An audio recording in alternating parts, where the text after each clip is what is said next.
Ariana Grande is officially back on stage after 7 years. Comment, how do you feel her comeback? The opening night in Oakland reestablishes that arena-sized footprint, featuring a 12-member dance crew and a massive moon-themed backdrop that anchors the stage design. To understand the weight of this specific comeback, we have to look at the vacuum she left behind. Her last headlining run was the Sweetener World Tour, which wrapped up all the way back in December 2019. The primary reason for this prolonged hiatus was a major career pivot. Grande shifted her focus toward acting, taking on the demanding, schedule-consuming role of Glinda in the film adaptation of Wicked. After nearly 7 years away from the stage, this run marks a significant return from a self-imposed exile, one that many of her dedicated fans feared might end up being permanent. And Grande has been highly transparent about her future plans, issuing an explicit public warning earlier this year that this current run might be her last tour for a long time. That warning is reflected in the unusually limited scope of the routing.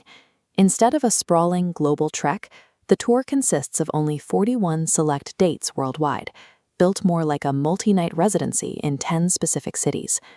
This built-in scarcity triggers a distinct psychological effect for ticket buyers.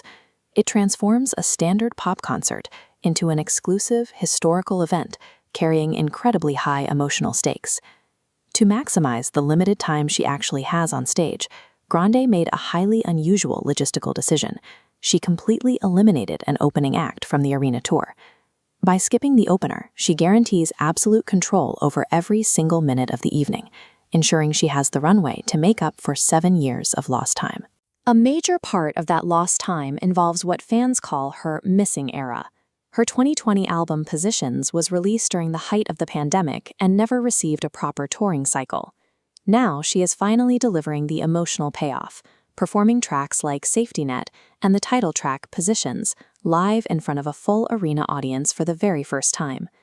Incorporating that missing era balloons the sheer volume of the setlist. The opening night featured 23 individual tracks, spanning multiple distinct eras of her career, alongside every single deluxe track from Eternal Sunshine. Every second of stage time is fiercely guarded and calculated. She is actively righting past logistical wrongs and giving her fans the specific eras they were previously denied. But the show balances that dense volume with moments of extreme intimacy. At one point, Grande requests absolute quiet, successfully commanding a 17,000-seat arena into total silence. She uses this silence to operate a live loop station directly on the stage walkway. Standing alone, she manually records and stacks her own vocal harmonies, layering different variations of the same lyric one by one. The climax of this technical experiment arrives once the live mix is fully loaded. The audience's collective voice naturally joins her layered recording, like a massive choir, to officially launch into the title track, Eternal Sunshine.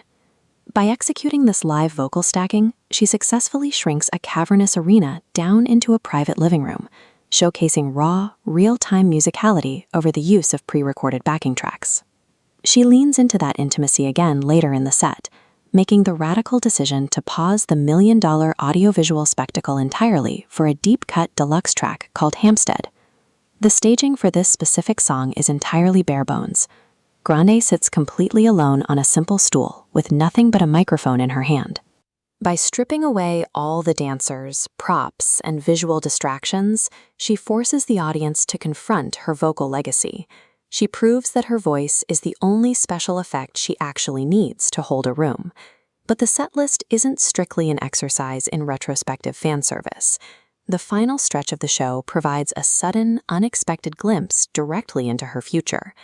During the Oakland opener, Grande stunned the crowd with the surprise live debut of a brand new track, Hate That I Made You Love Me. This track serves as the lead single from her 8th studio album, Petal, which is slated for release on July 31st. The debut serves as an ultimate gift to the ticket holders. She is allowing them to experience a live era of her music right now that they might not ever see on a dedicated, standalone tour. If this really is the last time Grande packs up and tours for the foreseeable future, she has ensured that absolutely nothing is left on the table. Happy to see her come back. Subscribe to Wordy Entertainment, more videos.